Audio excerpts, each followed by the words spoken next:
കീം ഫലം മലയാളികൾ തമ്മിൽ കാണും കീം ഫലം എന്ന് ചോദിക്കും എന്ന് പറയുന്ന പോലെ അങ്ങനെ ഒരു ഫലം ഇപ്പോൾ വന്നിരിക്കുന്നു. കീം ഫലം റദ്ദാക്കിയ സിംഗിൾ ബെഞ്ച് ഉത്തരവിനെതിരെ സർക്കാർ നൽകിയ അപ്പീൽ ഹൈക്കോടതിയുടെ ഡിവിഷൻ ബെഞ്ച് ഇന്ന് പരിഗണിക്കും. കീം ഫലം പുനഃപ്രസിദ്ധീകരിക്കണമെന്നായിരുന്നു ഇന്നലത്തെ ഹൈക്കോടതി ഉത്തരവ്. ശ്യാംകുമാർ കൊച്ചിയിൽ നിന്ന് കൂടുതൽ വിവരങ്ങൾ നൽകും. Shyamkumar, good morning. അതായത് ഒരുപാട് വിദ്യാർത്ഥികൾക്ക് ഇതിൽ ആശങ്കയുണ്ട്, വിദ്യാർത്ഥികളുടെ താല്പര്യങ്ങൾ സംരക്ഷിക്കപ്പെടുമെന്നുള്ള പേടിയും അവർക്കുണ്ട്. പറയൂ.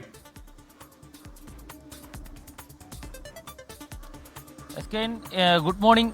ഏകദേശം 73,000 വിദ്യാർത്ഥികളുടെ നിലവിലുള്ള റാങ്ക് ഫലത്തെ അതിനെ മാറ്റിമറിക്കുന്ന രീതിയിലുള്ള ഉത്തരവാണ് ഇന്നലെ ഹൈക്കോടതിയുടെ സിംഗിൾ ബെഞ്ചിന്റെ ഭാഗത്തു നിന്നുണ്ടായത്. അതുകൊണ്ട് തന്നെയാണ് അടിയന്തരമായി സർക്കാർ ഹൈക്കോടതി ഡിവിഷൻ ബെഞ്ചിനെ സമീപിച്ചിരിക്കുന്നത്.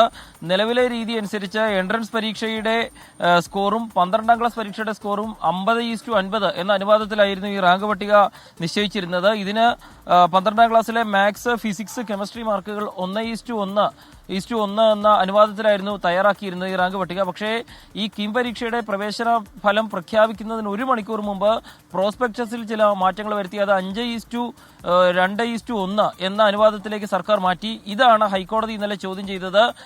കളിയിലെ നിയമങ്ങൾ മാറ്റാൻ അവകാശമുണ്ട്, പക്ഷേ അത് കളി തുടങ്ങിക്കഴിഞ്ഞ് ചെയ്യരുത് എന്നാണ് ഹൈക്കോടതി സിംഗിൾ ബെഞ്ച് ഇന്നലെ ഉത്തരവിലൂടെ വ്യക്തമാക്കിയത്. കേരള സിലബസിലെ കുട്ടികൾക്ക് ഈ കീം പരീക്ഷാ ഫലങ്ങൾ വരുമ്പോൾ റാങ്കിങ്ങിൽ വലിയ പ്രശ്നമുണ്ടാകുന്നുവെന്ന് കഴിഞ്ഞ വർഷം തന്നെ എൻട്രൻസ് പരീക്ഷാ കമ്മീഷണർ പരാതിയെ തുടർന്ന് സർക്കാരിന് റിപ്പോർട്ട് നൽകിയിരുന്നു.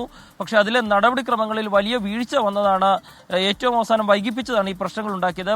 പരീക്ഷയുടെ ഫലം പ്രഖ്യാപിക്കുന്നതിന് 1 മണിക്കൂർ മുമ്പാണ് പ്രോസ്പെക്ടസിൽ തിരുത്തൽ വരുത്തിക്കൊണ്ട് സർക്കാർ ചില മാറ്റങ്ങൾ വരുത്തിയത്. ഇത് ആർക്ക് വേണ്ടിയാണ് ചെയ്തത് എന്നാണ് കോടതി ചോദിച്ചത്.